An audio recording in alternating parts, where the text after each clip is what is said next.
Josh, you're an idiot. I'm unsubscribing. You have offended me. You don't know what you're talking about. You just listened to a book that's written by a spaghetti guy in the sky or blah, blah, blah.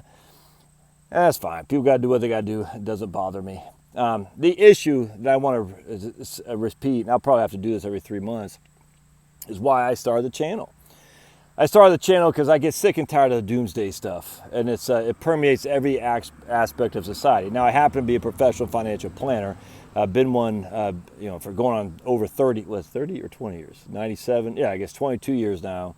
And that's just my field for sure. But I'm also a curious guy, so I follow other stuff as well. And I get sick of the doomsdayers there as well. And I get tired of people saying, you can't do this, you can't do that, or we're all going to die, or there's no way you're going to be able to retire and run out of money. And it's all part of the same thing. The negativity allows people to be led. That's what it comes down to. And if you're a student of history at all, you know that society that is negative and scared of others and is allowed to be led is one that's going to be brutal towards others, if that makes sense. So we're in fear. We need someone to come along as a fear to take advantage of that, and that person will come along and make us safe. And in the interim, that person who comes along to make us safe is going to attack a certain group of people. We've seen this time and again. I mean, we've seen it with the kulaks in the Soviet Union. We've seen it with those who oppose Mao. We've seen it with the Jews and Catholics in Hitler's time. I mean, it goes on and on and on. The people who challenge the orthodoxy are always the other, and they always get destroyed. Unfortunately, it's not just financial planning. In fact, financial planning, while populated a lot, at least the media, by doomsdayers, the industry itself is not. It's the doomsdayers of the media, because the media is literally, if it bleeds, it leads. I mean, that's the way it works in the media. Negativity rule. Look at that. That's cool. That's the way it works. And so I just want to talk about something else that interests me. The whole climate change thing has interested me literally because it's been populated by doomsdayers literally since Thomas Malthus. I mean, you can go back to Thomas Malthus, you can fast forward. The doomsdayers have been legion. And then we go to Paul Ehrlich. Never mind the global cooling crisis of the 70s, but then we went to James Hansen. Now, of course, Michael Mann and the hockey stick, and then legions of doomsdayers ever since. And so right now we're in the midst of this Greenland ice melt, and seeing some articles on which it's like it's the same thing in financial planning. They get regurgitated every year. Hot stocks, why you can't retire. I mean, so let's write that in 2000. Then we'll write that again in 2002. We'll write that again in 2004. It's the same thing. And the climate change dogma is the same way. 2008, Greenland, Iceland is going to melt. The Arctic Iceland is going to melt. We're all going to be under 5 feet of water in New York City by 2050 and whatnot. And of course, those years get pushed back. I mean, Al Gore is saying by 2014 we could be underwater, or all of the Arctic Iceland would be ice sheet would be melted. All right, so let me just share with you real quick the Greenland ice situation. All right, so I posted something today. I took a picture outside a movie theater. I went to pick up my kids out the other day, and it said it's from this electric charging station called Volta, I think, and their propaganda, which is literally propaganda, it said there's 100 billion pounds of Arctic ice melting a year. All right, so I mean that literally, whether or not that's true or not, even if it is true, oh my goodness, 100 billion tons of Arctic 100 billion tons of Arctic ice melting a year. Now, we can argue if that's a trend, if we can argue if that is a one-time thing. We can argue all day long, but the facts are in the summertime that's going to happen without question. But either way, we know that come wintertime, a lot of that, if not all of it, is going to grow back. But anyway, even if it were not to do that, how much ice sheets are there in Greenland? We're talking Greenland now because I didn't make myself clear. All right, it's not millions, it's not billions, it's not trillions. It's whatever the next number is after trillion. It's 2.6, whatever that, zillion? I don't even know what comes after trillions. Quadrillions? I don't know. There's 2.6 zillion tons of ice sheets in Greenland. So to lose 100 billion tons a year means it would take thousands of years just to have half of the ice sheet melted in Greenland. And that doesn't even take into account the fact that come wintertime, when the sun doesn't go above the whole thing and it just stays low in the sky, it doesn't melt. It's just, the whole thing is nuts, man. And the scary thing, this is what bothers me. This doomsday stuff, you can't retire. I don't know who, the white supremacists are going to get us, the Muslims are going to get us, who else is out there is going to get us? Obama's going to get us, all these people are going to get us, I don't know, whatever it is. Whatever you feel like being scared of, they're all going to get us. All right, so we can't retire, you'll never have enough money to retire. They're taking our jobs, that kind of stuff. This other group of people is going to get us. All right, we have, what else we got? Then we got the doomsday stuff from Al Gore and his minions of insanity. And then I've read a number of times over the last couple of years about men killing themselves at a higher rate than ever before. And it's not just teenagers. In fact, I was just listening to Tim Pool just right now, talking about how teenagers are killing themselves at a bigger number than any time other than in the heyday of the AIDS epidemic in the early 1980s. Not as a total, but as a percentage per capita. So as a total number of people, certainly there's more dead teenagers who kill themselves, but as a percentage of 100,000 people. I think it's like 18 teenagers kill themselves per 100,000 people, and the vast majority of those are young men. But then that's not the whole point either. You go up into people my age, white guys in particularly my age, and black guys too, don't get me wrong, but white guys in particular, there's a spike in white guys in particularly killing themselves. And I attribute all this, and Tim's got a pretty good philosophy on this, a hypothesis, which I'll, you can watch his video to listen to it. I think it's actually quite astounding, and I agree with it explicitly. But I also think there's more to it. I think there's a doomsday that says, oh, the earth is gonna explode before we do, or we're gonna get killed anyway, or whatever it is. We're all gonna be done for because of global warming, or because of the you name XYZ terrorist group or whatever. It's nuts. And yet, if you look at us now compared to what it was 50 years ago, just watch this guy named David Hoffman, Hoffman. He's got a video on there on YouTube about, he does like older vintage stuff, and another guy, Guy Jones, I think, Guy Jones, where they have videos of the old days, and they use these movie tone videos from like 1929. I find it incredibly fascinating. David Hoffman literally was a filmmaker in the 60s, and he had lots of interviews and stuff. And you watch this stuff, and then you watch today, and you're like, how can you possibly be depressed? And look, it's okay to be depressed. It's okay. But how can you sit here and say, we are doomed? I just look at this beauty around me. It's just freaking beautiful, man. Now, maybe it's because I'm, an upper middle class, affluent white guy. Anyone would sit there and say, that is freaking beautiful right there. No one's not going to say that. The issue, though, is that anyone today is doing better in the United States than we were 50 years ago. Certainly than we were 100 years ago. Not everybody, but anyone. Does that make sense? And yet we're trying to convince people that their world is on fire, that they're going to die, that they have no purpose or value, and it's just nothingness. And then on top of that, we're trying to convince them that we know for a fact that when they die, they just lay in their grave. And we don't know that. And this is my whole thing. It's doomsday stuff. You don't know any more than I do what happens to your body or your soul, your body or soul, however you want to look at it, when you die. You don't. I don't. You don't. So I'm the one who's got faith and you don't. No, we both have faith. You don't know. We're not sitting here on a global crisis of unseen proportions. We're all going to burn up. We've heard these predictions time and time and time and time again, and it just keeps getting better. It just keeps getting better.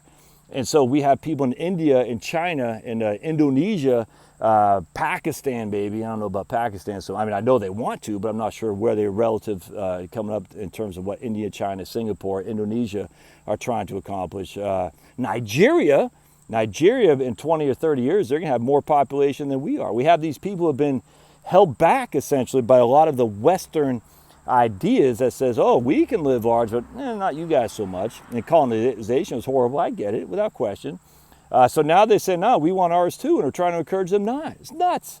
And these people have just as much right to our abundance than we do. But we're trying to say, no, you don't want that because the world's going to blow up if you have electricity by coal. And yet China is sending people to Africa to mine for coal. We know that for a fact. We know that there's tiny little towns in China run by China engineers, and they're hiring laborers from the African countries in order to get the coal. So China says, yeah, we'll play that game in theory only, but reality is we got to make sure our people don't freeze to death, and thus they need electricity and they need heat, and we're going to get that through coal.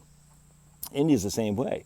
So we have all these people struggling, who are struggling, and yet in the United States, we're sitting there thinking the struggle is gone, and yet we're now even more, I'm not going to say morally deprived or depraved, whatever the word is. I'm just saying we've been trained time and again that the world is falling apart, that we are to blame, that there's nothing at your death, you just lay in your grave, and that you might as well just take it off now because you're going to burn in the freaking field of fire. It's nuts. Don't fall for it. And again, that you can't retire, yeah, it's just the whole thing. You can't retire, you're not going to heaven, there's no heaven, it's all fake. You can't retire, we're all going to die anyway from global warming epidemic. We can't win. You can't win. You have no value anyway. Our best times are behind us. I mean, this is the stuff they're teaching in school. It's nuts. And yet, if you just look around, man, it's good. Is it perfect? No, it'll never be. Why? Because we're human beings, for heaven's sake. It's never going to be perfect. But it's good. And not to acknowledge that, or at least put your head in the sand and say, it's all doomsday. It's to engage in misery that doesn't need it. In fact, it's to engage in misery loves company. You are literally saying to yourself, I don't believe this, I think it's bad, and I'm going to basically cover my ears so I don't have to hear other people say it's not as bad as what I think. And what the result is more and more people now are killing themselves, men in particular, because men they need to be needed. And essentially we're saying, we don't need you, you're bad, we don't need you.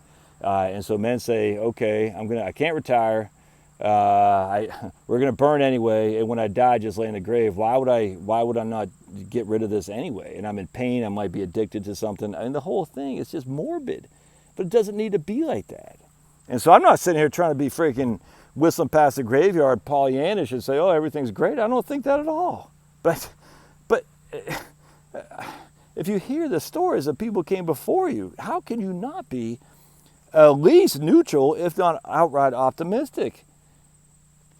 It's so easy to fall for the negativity. I did it when Obama was elected. I told you about that, how I did. I got out of the market and say, oh my goodness, Obama's a socialist. And then the amazing thing of Thomas Jefferson and Washington, George Washington, all these other guys, John Hancock, is a system they put into place to protect us from the people like Obama, the people like Reagan, the people like Trumpster, the people like Jimmy Carter, because it has to be there has to be legislation. It can't just be executive order, because there's executive order, the next guy can come along and undo your executive order, which is a wonderful thing. And so because that, no matter what Obama, no matter what Trump wants to do, the next guy comes in and can wipe it off. Now, it could cause damage for the interim, absolutely, but that damage can be erased the minute the new guy replaces them. Now, legislatively, it's tougher, as we can see by trying to repeal Obamacare, which is why I give Obama kudos. He got his thing done, for sure. I mean, he got through the legitimate way of legislation process, without question. Now the Republicans can't get rid of it.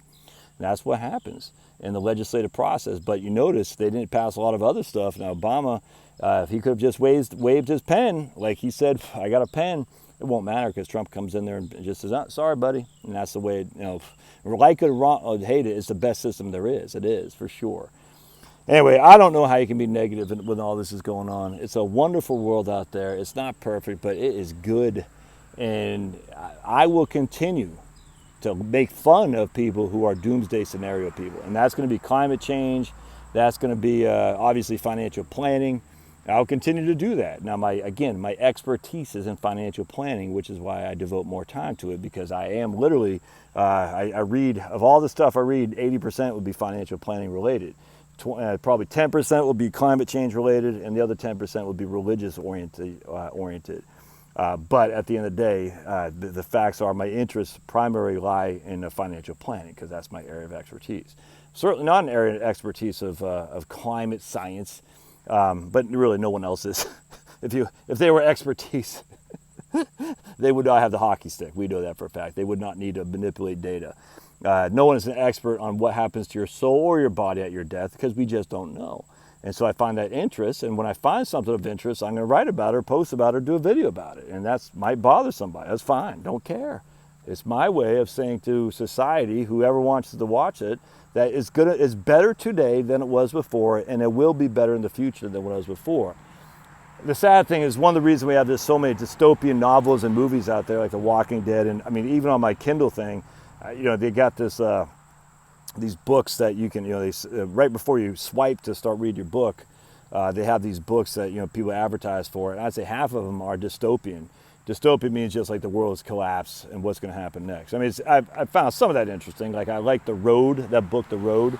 I forgot that guy's name, but anyway, that was a great book. I enjoyed it immensely. And it's scary because you're like, man, what if? The fear drives, though, and what if that happens? It's scary. No other way around that. But if all you're into is dystopian stuff, may I suggest you take a few minutes to read some optimistic stuff that could give you a different point of view. And if not, at least watch my videos because I will share those with you for sure. All right. Anyway, so those who are offended by me unsubscribing because I don't believe in your theory of climate change, hey, I'm sorry, man. You got to do what you got to do. It doesn't bother me. And if I'm just the last person ever on YouTube spout my optimism, I'm going to continue to do so because there's a lot to be optimistic about. Maybe lastly, if you don't come from poverty, you might not know that. That's the one thing that I think a lot of people come from poverty have a leg up because we've seen what it's like. And we're sitting there saying, okay, I've been poor and I've been where I'm at today. It's better to be where I'm at today than it was before. And if you've kind of been in the upper middle class, affluent life your whole life, and I think a lot of these Ivy League types are like that, higher education types are like that. They're just they're upper middle class, affluent. They don't know what it's like, and they're scared crapless of it, to be honest with you. And because of that, they're sitting there thinking, Trump's going to do that to us if we don't do something. I don't want that to happen to me. And so it makes them very, very nervous, very scared, and unfortunately very easily to be led. That's a scary thing. Because when you have it all, you have more to lose, which is why the immigrant story is time immortal, because the immigrants literally leave everything behind to come here to start something new. And because of that, they got nothing to lose. So they're hell's bells. They're all out because I got nothing to lose. I left it all behind. We're already established. We're like, I have a lot to lose, so I'm going to protect what I have so I don't lose. The immigrants said, I've already lost everything. I'm going full throttle. All right, don't forget to smash. We'll see you next time.